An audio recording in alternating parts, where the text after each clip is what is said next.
So protein, there are so many different sources, but they are very important for helping keep you energized. So making sure that your energy levels are sustained throughout the day.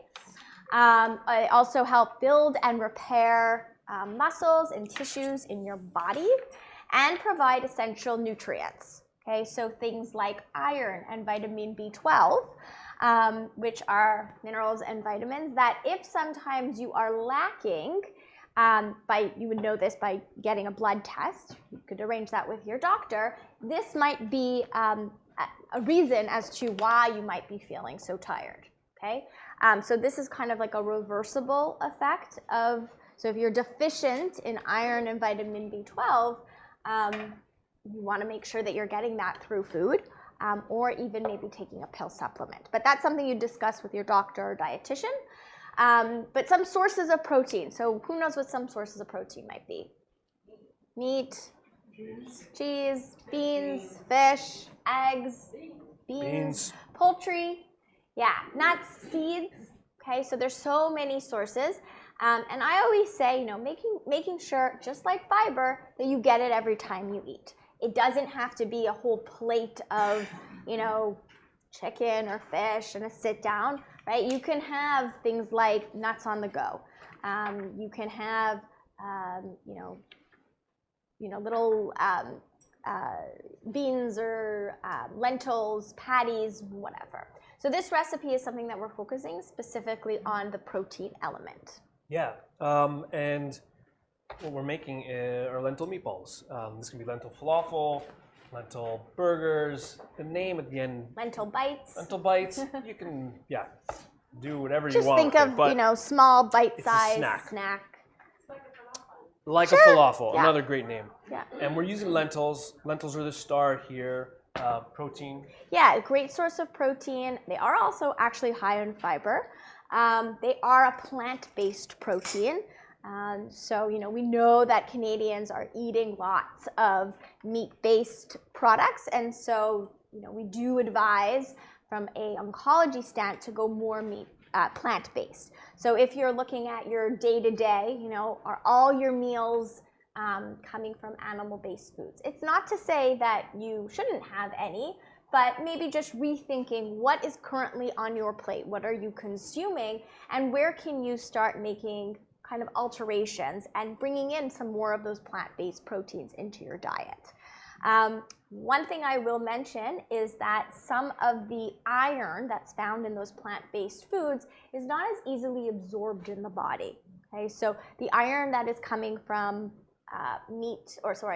animal-based foods like poultry, fish, red meat, eggs, it's better absorbed in the body, whereas the iron coming from plant-based, not so much. So you do want to pair that with a vitamin C related food, such as a citrus or red peppers, and eat it in combination. Okay, so we're going to be using lentils. Love using lentils, one of our favorites here. You can absolutely go with canned, right? We're talking about accessibility. Okay, if you don't have the energy or the time to be cooking from dried lentils, get a can, rinse, drain, good to go. Absolutely, that's one option. Second option, if you do want to use dried, what I like about lentils too is they don't really require the day in advance soaking like dried beans do. So red lentils, you simmer them, 10-15 minutes, they're done, they're cooked. Your green and brown, they take a little bit longer. You're probably looking at about 30 minutes, but still delicious. So any of those will work in a dish like this. We're using some green lentils. Okay, now to make these, we're gonna use our food processor. Again, leaning on tools, equipment in the kitchen is gonna help with the prep. It's gonna take a lot of energy and it's gonna take a lot of time as well. So we're gonna use one of these, and I'm gonna add some delicious ingredients. I'm adding some walnuts. The walnuts are gonna just give us a really nice texture, really nice crunch. I'm gonna throw in a clove of garlic as well. You don't have to use garlic. That's kind of the fun thing, is if you like it, you can add it in. If you like ginger, you can throw ginger in, maybe a chili. The raw garlic is gonna have a little bit more of a punch to it. So if you're not a big fan, you can maybe even put cooked garlic in there. And then I'm gonna add my lentils. So about 2 cups. And again, this is not a science. So if it's 3 cups, if it's, just balance it out later. Don't want to make it too serious. Fresh herbs would be fantastic in this. It's just going to give it a really, really nice punch of freshness. And you can do whatever you want. I have basil. I actually have basil and parsley in here. But you can choose one or the other. Or cilantro for those cilantro lovers. Usually get assaulted with booze after I mention cilantro. And we're going to use a carrot. I lost my grater. All right. If you have the smallest grater in the world, this might take forever, so a bigger grater might be easier. But I'm just grating a carrot into there. The carrot is going to balance it with a little bit of sweetness, which is nice. It's going to give it a little bit of color as well. And just on that note, in terms of the protein and the fiber, more or less every bean and lentil, they're kind of in the same kind of category, right? So nutritionally, I wouldn't say one is better than the other. It just might be a good idea in terms of your own self-exploration and, you know, food preferences and tastes to explore different types of lentils or beans. But there's no one all-star that I would tell you to do. Okay, so we have lentils, a nut in there, some garlic, some herbs, a carrot for some sweetness. This is an ingredient that I'm introducing. You may have seen it before. Has anyone seen this wonderful little jar? It's been around for a long time in grocery stores. I remember growing up and seeing this in the refrigerator, always puzzled as to what it was. This is Marmite. So you've never heard of Marmite before. It is essentially a yeast extract spread. Okay, it's really big in England, it's big in Australia. It is very, very savory, on the savory end. And it is eaten on toast, on bread, on crackers. Think of like the very savory version of like a jam or a marmalade. But it's bitter, Okay? isn't it? Not necessarily bitter, it is very, very savory. Very intense. It has a very meaty quality to it, a very mushroom-y quality to it. I use the word all the time. People make fun of me. Umami, yes, thank you. You said it before I did. Umami is sort of that savory taste, one of our 5 tastes. And things like meats, things like mushrooms, things like cheese are very high in umami. Umami is going to give you a boost of flavor in your dish. Marmite is very, very high in umami.